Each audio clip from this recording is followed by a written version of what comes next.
Inna lillahi wa inna ilaihi raji'un. Kita pasti terkejut bila mana kita mendengar berita kematian kawan atau saudara kita yang pada zahirnya nampak dia seorang yang sangat sihat. Tak ada sedikit pun tanda yang dia akan meninggal dunia pada hari ini. Baru semalam kita bersembang dengan dia. Baru semalam tengok dia sedang buat live.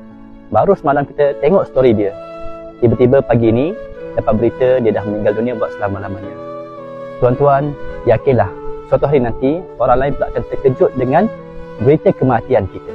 Kita mungkin akan pergi dalam keadaan kita masih sihat, masih muda, masih banyak perkara yang terancang untuk keesokan harinya. Tiba-tiba kita dah berada di liang lahat.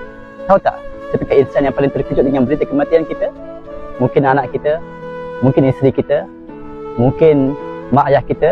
Mereka mungkin akan terkejut, tapi tak ada yang lebih terkejut melebihi terkejutnya kita sendiri.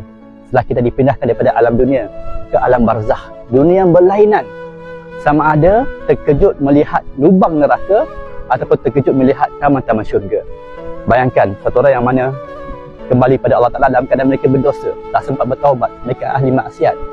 Mereka melihat keadaan kubur mereka begitu sempit sehingga tanah kubur itu menghimpit jasad dan roh mereka hingga tulang mereka berceragah. Mereka akan tinggal bersama dengan pelbagai jenis binatang yang menakutkan. Ada ular yang bernama As-Suja'ul Aqra' yang dicipta oleh Allah hanya untuk menyiksa mereka yang melalaikan solat dalam kehidupan mereka. Ular ini yang mana panjangnya sebulan perjalanan, matanya berapi-rapi, suaranya seperti guruh, ada tangan yang berkuku daripada besi yang menyiksa ahli kubur itu yang melalaikan solat. Dan adanya kalajengking yang begitu besar seperti badan anak lembu akan semakin menghampiri dan akan terus menyengat dengan bisa yang begitu dahsyat sekali. Satu ekor ular dalam kubur, sekiranya bisanya dihamburkan ke dunia ini, jatuh bisa dia setitis di atas muka bumi ini, seluruh tumbuh-tumbuhan akan mati, tak akan tumbuh lagi. Betapa dahsyatnya bisa ular yang ada di dalam alam barzakh. Jadi bila mana pendosa ini melihat keadaan kubur mereka seperti mana lubang neraka, mereka semua akan berdoa kepada Allah Ta'ala dengan doa yang penuh dengan keyakinan dan pengharapan kepada Allah Subhanahu Wa Ta'ala. Ya Allah nukilkan doa mereka dalam surah As-Sajadah. Mereka berdoa, Rabbana absarna wa sami'na farji'na na'mal salihan inna muqinun. Wahai Rabb kami, wahai pemelihara kami, sekarang kami dah nampak dah ya Allah. Kami dah dengar ya Allah dengan jelas akan segala azab yang Engkau gambarkan, yang Engkau ceritakan dalam Al-Quran dan dalam hadis Nabi SAW. Sekarang perkara ini menjadi nyata depan mata kami ya Allah. Maka apa yang mereka minta? Farji'na, kembalikanlah kami ke kehidupan dunia.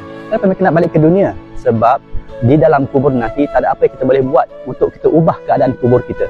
Tempat untuk kita renovate, untuk kita hias kubur kita adalah di dunia ini sekarang. Kita boleh luaskan, boleh terangkan, boleh wangikan kubur kita dengan amalan di dunia ini. Sebab tu mereka minta farji'na na'mal salihan, kembalikanlah kami ke dunia, kami nak beramal saleh. Inna muqinun, kami benar-benar yakin ya Allah dengan alam barzakh. Akan tetapi yakin yang begitu mahal harganya di dunia ini, bila saat dipindahkan ke alam barzakh tak ada nilai lagi. Menangislah dengan air mata darah hingga pecah biji mata sekalipun, langsung tak akan beri kesan kepada keadaan alam barzakh nanti. Sebelum mereka kembali dalam keadaan mereka mentaati seluruh perintah Allah Ta'ala, mereka bertaubat dengan dosa mereka, Allah redha dengan mereka, mereka akan dimasukkan ke dalam taman-taman syurga. Mereka akan terkejut juga, terkejut, amazed dengan keadaan syurga yang begitu luas mata memandang, yang begitu terang, begitu wangi, yang begitu selesa, menyenangkan, tempat untuk berehat setelah sekian lama mereka berhempas pulas untuk menyempurnakan perintah Allah Subhanahu Wa Ta'ala.